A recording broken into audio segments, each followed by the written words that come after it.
Chapter 8. The police identified the dead woman as Wanda Polonska, a Polish refugee, and the inquest on her death opened with the formal identification of the body by a Mrs. Calfont, who worked with refugees. Polonska, she said, had come to England with a cousin and his wife, who were her only relatives. She had experienced great horror in Poland, and her family, including several children, had all been killed. Polonska talked to herself constantly and did not seem normal. The coroner asked why the woman's relatives were not present, and at this point an Inspector Brassey said that the couple had been arrested for a crime at a naval dockyard. The whole family was considered suspicious. They had had a large sum of money in their possession, which they could not explain, but there was no evidence against Polonska, except that her opinions were believed to have been anti-British. It was possible that she had been an enemy agent. The verdict was that Wanda Polonska had been killed by Mrs. Sproat, but that Betty's mother should not be blamed. The following day, Mrs. Blenkinsop and Mr. Meadows met. "Goodbye, Wanda Polonska," said Tommy sadly. Tuppence nodded. "Yes, and nothing to tell us who she was working for and no clues about where the money came from that she and her cousins had." "Do you think Carl von Dynam and Wanda Polonska were working together?" asked Tommy. "Yes," said Tuppence. "Then Carl von Dynam must have arranged the kidnapping. But why kidnap Betty? The Sproats have no money, so it wasn't for ransom, and neither of them are employed by government." "I know, Tommy. It just doesn't make any sense at all. But I've a feeling that Mrs. Sproat could find the reason if only she'd think about it. There must be some piece of information that she discovered without knowing what it was." "Say nothing. Wait for instructions," Tommy quoted from the note found on Mrs. Sproat's bedroom floor. "That means something." "The only thing I can think of is that Mrs. Sproat, or her husband, has been given something to keep by someone else. And they were given it simply because they're such ordinary people that no one would ever suspect they had it.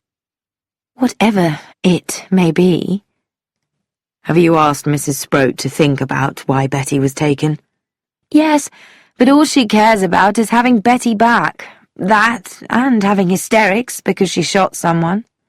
"Funny creatures, women," commented Tommy. "I wouldn't have risked firing when she did." "She wouldn't have either if she'd known more about it. It was her complete ignorance of the difficulty of the shot that made her do it. But you know, the first time I saw Wanda Polonska, her face seemed vaguely familiar.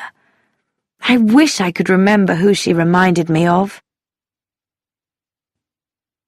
At Sans Souci, Tuppence went straight upstairs to her room, where a tall figure turned away from the window. "Sheila?" said Tuppence. The girl's face was completely white.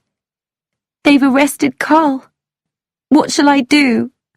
"Oh, my dear." "They've taken him away. I'll never see him again. What shall I do? What shall I do?" And falling on her knees, she started to cry.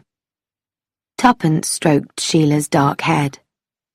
"Perhaps they are only going to intern him." "That's not what they said. They're searching his room now." Tuppence said slowly, "Well, if they find nothing—" "What might they find?" "I don't know. I thought perhaps you might have an idea." "Me?" Her amazement was real. Any suspicions Tuppence had had that Sheila Perenna was involved in spying died. She continued, "If he is innocent—" "What does it matter?" Sheila interrupted her. "The police will make up a false case against him and say he was working for the Germans." Tuppence said sharply, "My dear child, that isn't true." "The English police will do anything. My mother says so. they'll take him away and lock him up, and one morning they'll stand him against a wall and shoot him." The fisherman on the end of the pier said to Mr. Meadows. "There's no doubt whatever, I'm afraid," Mr. Grant said. Among his papers was a list of people where he worked who should be approached as possible fascist sympathizers. There was also a very clever idea to mix chemicals into fertilizers, which would have destroyed food crops. He also had a supply of invisible ink. "I've only seen the method once before, and then it was buttons which had been soaked in the stuff. When the fellow wanted to use it, he soaked a button in water. Carl von Dynam's invisible ink wasn't in his buttons, it was in his shoelaces." As soon as Tommy reported this conversation to Tuppence, she cried, "Tommy, that explains it." "What?" "Betty, don't you remember what I told you she did in my room, taking out my shoelaces and soaking them in water? She must have seen Carl do it.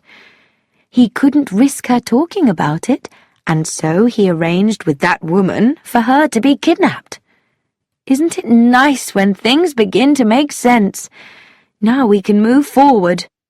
"We need to." Tuppence nodded. The news from France was very bad indeed. The British Expeditionary Force was being pushed back by the Germans, and now the talk of an invasion of Britain had a frightening reality. Tommy said, "I think that Carl von Dynam was only a link in the chain, not N or M, who are probably the most important German agents in England." "So, is Mrs. Perenna M? And do you really think her daughter isn't involved in this, Tuppence?" "I'm quite sure of it." "First, the man she loves is proved to be a spy, and if her mother is also one, she's not going to have much left, is she? And supposing we're wrong, that M or N is someone else. I've got some other ideas, you know." "Which are?" "I think I'll keep them to myself for a bit. We'll see which of us is right." "Well, I think we've got to find out where Mrs. Perenna goes, who she meets, everything. You'd better tell our old friend Albert to follow her this afternoon. He'll be glad to have something to do at last." "You can do that. I'm busy." "Why? What are you doing?" Tommy said, "I'm playing golf."